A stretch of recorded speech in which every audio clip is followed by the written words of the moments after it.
Lectura del Santo Evangelio según San Lucas. Gloria a ti, Señor.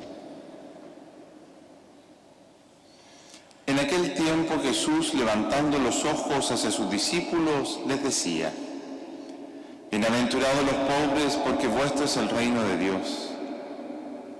Bienaventurados los que ahora tenéis hambre, porque quedaréis saciados. Bienaventurados los que ahora lloráis, porque reiréis. Bienaventurados vosotros cuando os odien los hombres y os excluyan y os insulten y proscriban vuestro nombre como infame, por causa del Hijo del Hombre. Alegraos ese día y saltad de gozo, porque vuestra recompensa será grande en el cielo. Eso es lo que hacían vuestros padres con los profetas. Pero ay de vosotros los ricos, porque ya habéis recibido vuestro consuelo. Ay de vosotros los que estáis saciados, porque tendréis hambre. Ay de los que ahora reís, porque haréis duelo y lloraréis. Ay si todo el mundo habla bien de vosotros. Eso es lo que vuestros padres hacían con los falsos profetas. Palabra del Señor. Gloria a ti, Señor Jesús.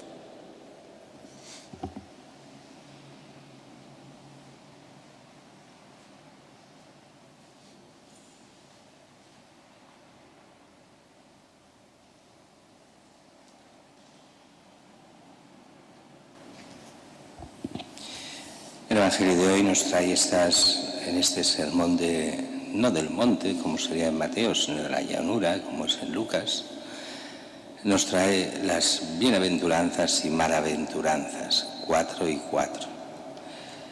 Pero que se han de entender bien, porque si no llegaríamos a esa interpretación que han hecho marxista de estos textos para hacer la revolución. No tiene nada que ver con el marxismo ni con otras cosas. Bienaventurados los pobres, vuestro es el reino de Dios. ¿De qué pobres habla? Del pobre simplemente material, ¿no? También, pero ¿en qué sentido? De aquel que por fidelidad a Dios es pobre.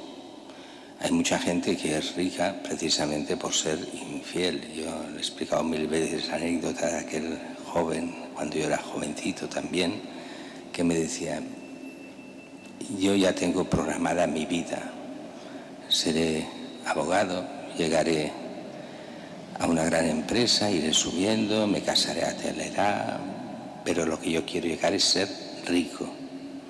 Y me doy cuenta que para ser rico, por los medios que tengo que utilizar, lo primero que he de hacer es dejar la fe, porque no se puede ser rico y ser cristiano. Y en el sentido que él daba rico tenía toda la razón del mundo. Si el rico es aprovecharse del otro, es vivir solo para las riquezas, es el vivir bien pasando de todo, de todas las personas, de los demás, pudiendo pisar a quien sea, entonces tenía razón. Y aquel que por ser honesto no llega rico, por ser honrado, pues es muchas veces pisoteado y no puede llegar a lo que llegan los que no son honrados. Los que saben robar no le llamarán robar, le llamarán de otras formas muy diferentes, pero que al final es lo mismo. O precisamente porque es familia y tiene hijos y no se acontenta con un hijo para darle todas las riquezas, sino que tiene familia numerosa, condenado a la pobreza, y a la pobreza por la fe y la moral, o sea, por seguir lo que Dios quiera. Bienaventurado ese pobre, porque de ellos es el reino de los Dios. Aquellos pobres que no queremos decir aquí miserables, ni mucho menos, sino el que pone Dios antes que las riquezas y que se da cuenta que así todo lo que tiene es un don de Dios y que es puro administrador, y por eso también está a servicio de aquellos que más lo necesitan, con toda la prudencia de aquella persona, de aquellas familias, sabiendo lo que pueden dar, lo que no pueden dar y a quién lo dan. Porque muchas veces, esto ya lo decía el primer catecismo de la Iglesia, la didaje, Da a quien te lo pida, pero mantén tu puño cerrado hasta que no sepas a quién lo das y por qué lo das. El cristiano no es el tonto que ayuda a cualquiera porque le toma el pelo, sino aquel que ayuda de verdad. Y eso es complicado a veces de entender, y más en las grandes ciudades donde ya no nos conocemos nadie y no sabes el que te pide de verdad, si lo necesita, si es un profesional del pedir, o sea, el profesional de ir robando un poquito a cada uno, es su trabajo. Pues casi nos vendrían ganas de decir aquello de San Pablo: quien no quiera trabajar, otra cosa es quien no pueda, quien no quiera trabajar, que no coma. Pero si alguien lo necesita de verdad, entonces ayudémosle. Bienaventurados los que tenéis hambre, quedaréis saciados. Este hambre aquí es un hambre de todo. Es el hambre con las otras bienaventuranzas que nos daría no solo hambre de comer, que también, y que por no robar pasa hambre, por no aprovecharse de los otros pasa hambre, por la injusticia de otros pasa hambre.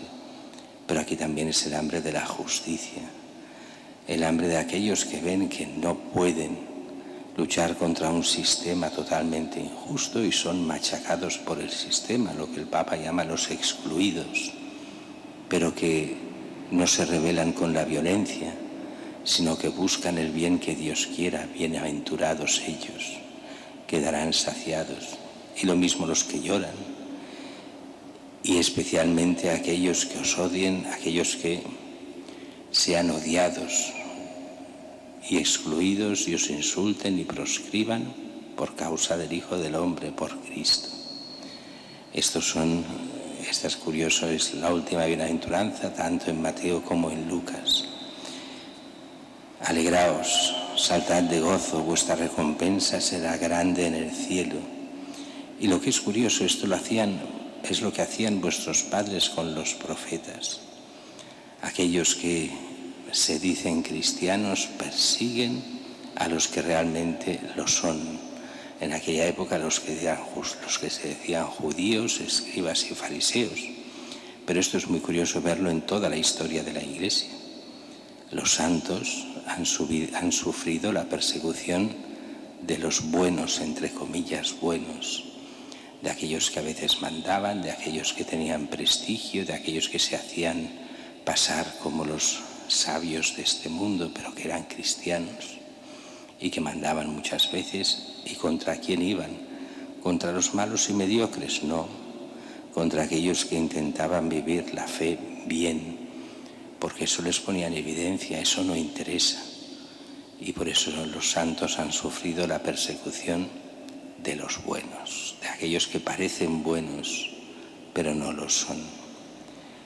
Y entonces es lógico, ante estas bienaventuranzas hay estos ayes o malaventuranzas.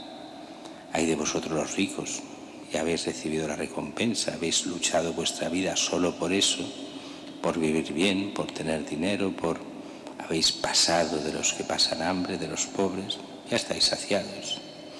Ya habéis recibido vuestro consuelo. Y los saciados exactamente igual, el rico Epulón ante el pobre Lázaro. El problema no es que banquetease el rico, es que pasase del pobre. Ese era el gran pecado. Él tiene y hace una fiesta. ¿Qué problema hay en hacer una fiesta?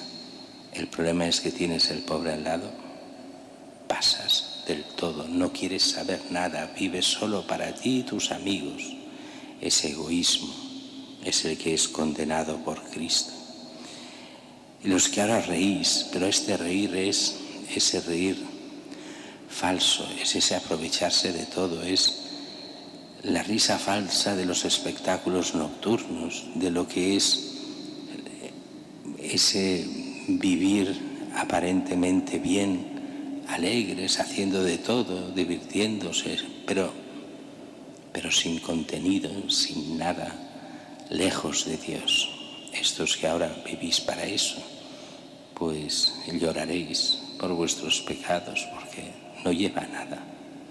Y así, si todo el mundo habla bien de vosotros, yo aquí esto lo he aplicado muchas veces, cuando un diario, una televisión, hable bien de un sacerdote o de un obispo, malo.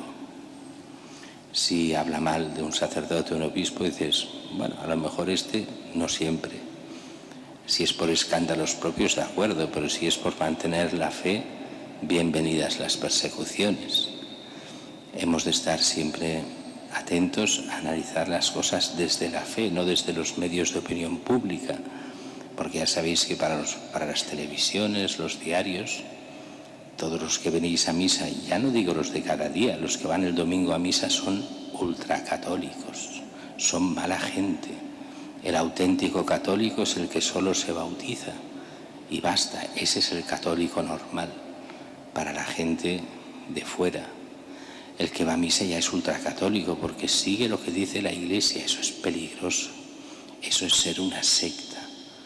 Y nosotros no somos una secta, hemos de querer ser de Dios, como decía la primera lectura, de Cristo. Estar en Él, renunciar al mal, al pecado, revivir nuestro bautismo, sabiendo que nos espera el reino de Dios al que somos llamados, la visión de Dios mismo, la vida eterna.